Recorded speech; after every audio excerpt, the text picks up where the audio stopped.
Namaskar. Hello and welcome to PGurus channel. I'm your host Sree Iyer, and today I have the pleasure of company of Abhinav Pandya. Viewers, you have heard him before on our channel. So before we start discussing what we are going to talk about, let's welcome Abhinav to our channel. Abhinav, Namaskar and welcome to PGurus channel.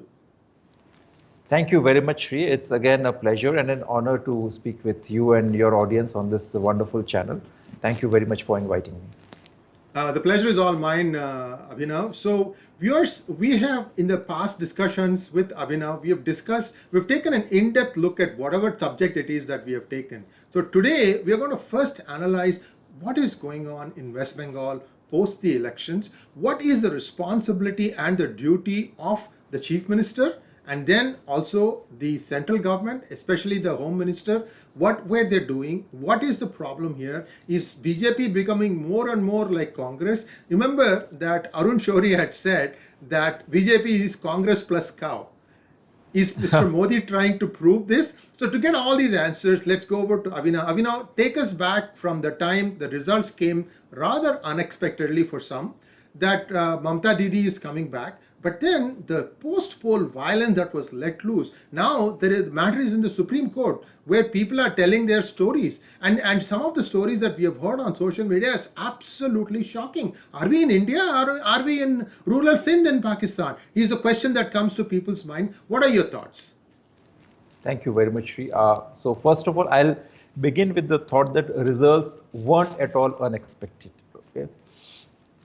Given the fact that what Bengal has gone through over the last 2 to 3 decades, this was pretty much expected. The question here is a much, much bigger question. It's not a question just about an election for some random state assembly in India.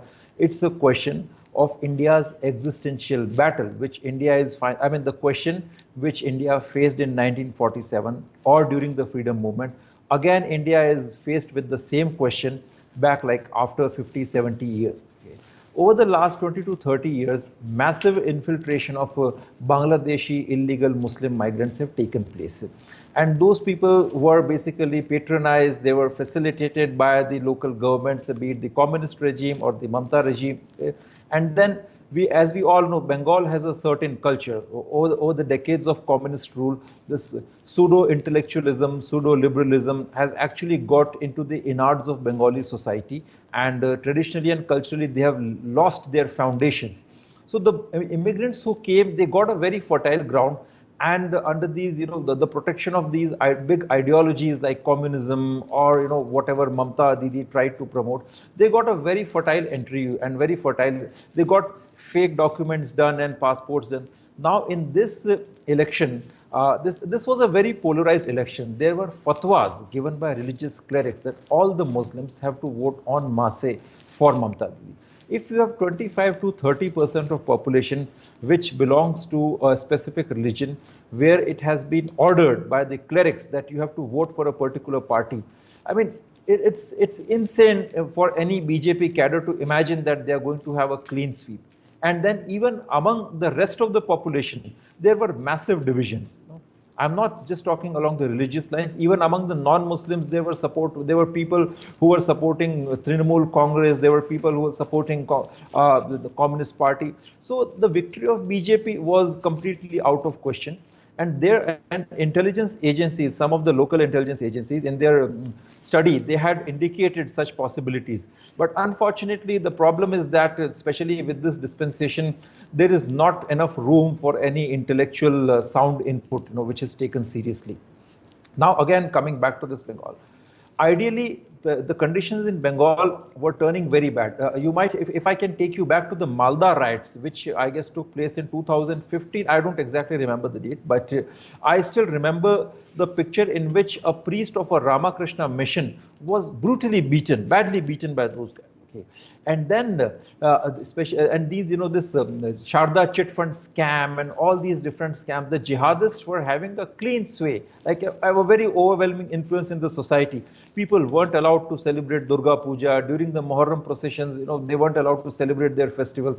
So we could actually see, it was it is said that what happens in India tomorrow happens in Bengal today. So it's actually what's happening in Bengal, or what was happening. It's a dress rehearsal of what is likely to happen in India, maybe after 20, 30, 40 years. So this was the situation. The government had enough reasons, to take the security situation very seriously. They could have appointed a commission, a security analysis or a political analysis commission, and a team of experts who could have visited the state.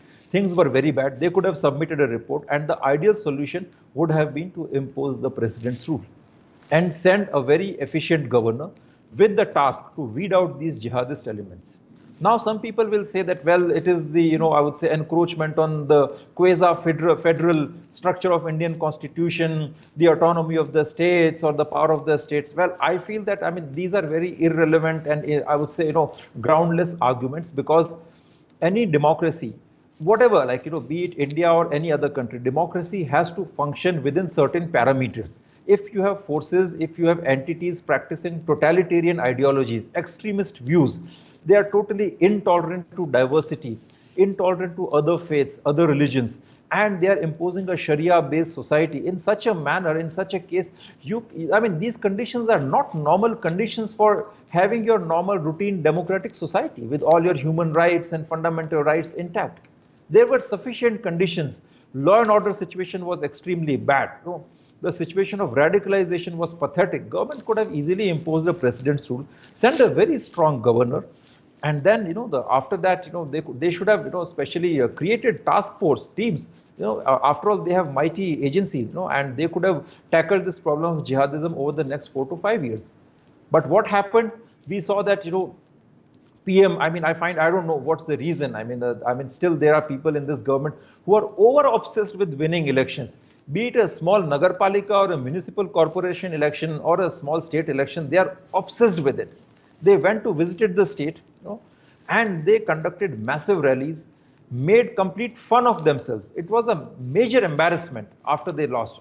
In the international media, what the civil rights or the human rights mafia or the narrative influencers, what they projected that it is the victory of democracy, it is the victory of minorities, it is the victory of people who are activists or people who are liberals over the fascist forces, fascist Hindutva forces. But the reality is that it was the victory of totalitarian jihadist forces over the country's constitution, over this country's democratic ideals. And after the elections, the people who voted for BJP workers, they were spotted, they were identified with their religious identity. They were brutally killed, they were massacred. And the state government was sitting silent and quiet, as if they had struck some deal with all these jihadist elements that if I come to the power, you guys will have a free run to kill all these kafirs in a very brutal, merciless manner, so that over the next 5-10 years, these guys never raise their heads again. And in such a scenario, we expected the central government to come to their rescue. After all, we have a right to life. Article 21 enshrined in the constitution. It's the government's duty to protect people's right. They had CRPF, they had CISF, all these big paramilitary forces, and they all carry AK-47, they carry INSAS, with 2 to 3 magazines. Each magazine has around 30 rounds. So maybe a soldier deployed on the ground, if he has 2 to 3 magazines, 90 rounds. When people were coming and killing innocent Hindus, these guys were sitting silent. The state government was crying on TV that no one is listening to me. State administration, I am calling the additional DG police and CID chief, but no one is listening to me. I am calling chief secretary, he doesn't listen to me. Who are these guys working for? Are they working for extremist entities? Yeah. Abhinav, do you have video that we can share with our viewers of the police being totally silent while minorities were attacking Hindus?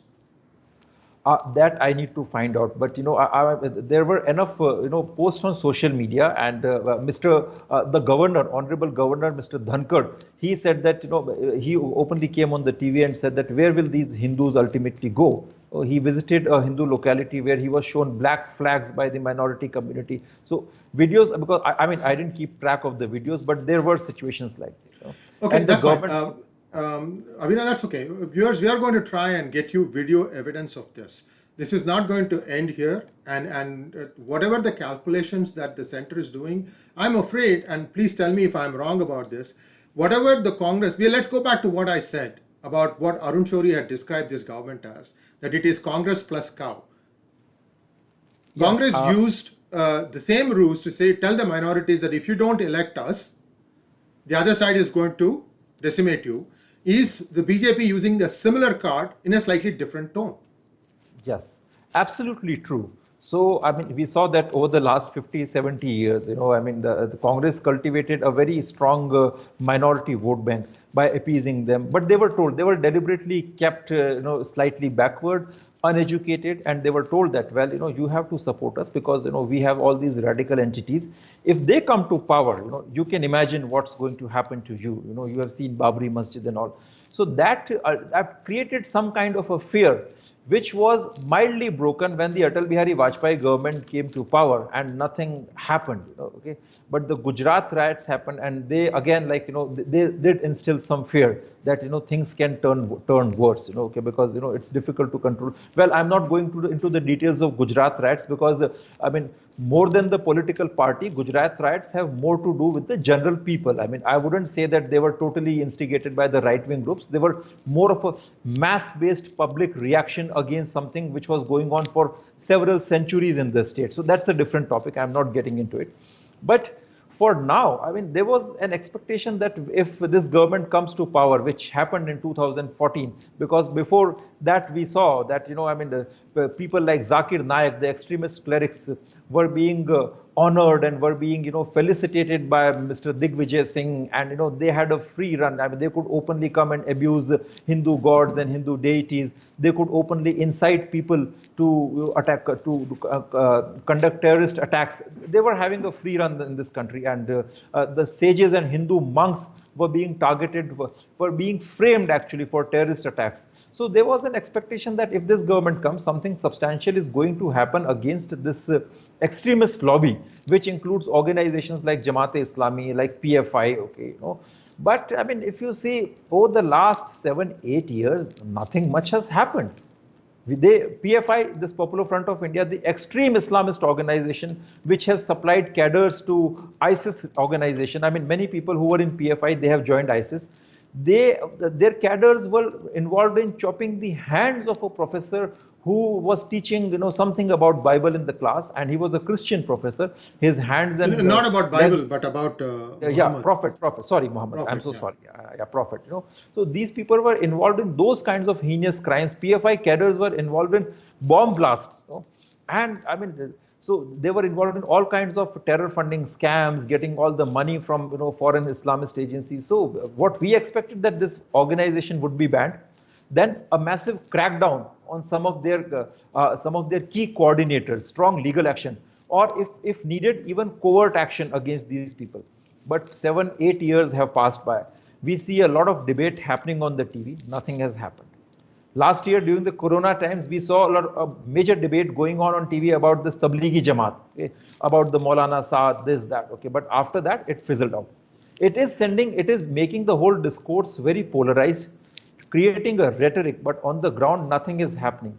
And the extremist organizations, just one thing, the extremist organizations like PFI and all, they feel that if this government, supposedly the most nationalist government, claiming to protect this country against all odds and against all anti-national forces, if this government, so powerful government with such a huge majority, can be this weak, if they are simply confined to talks and some kind of formal, superficial constitutional action, then we have nothing to fear. It's just a matter of 20, 30 years.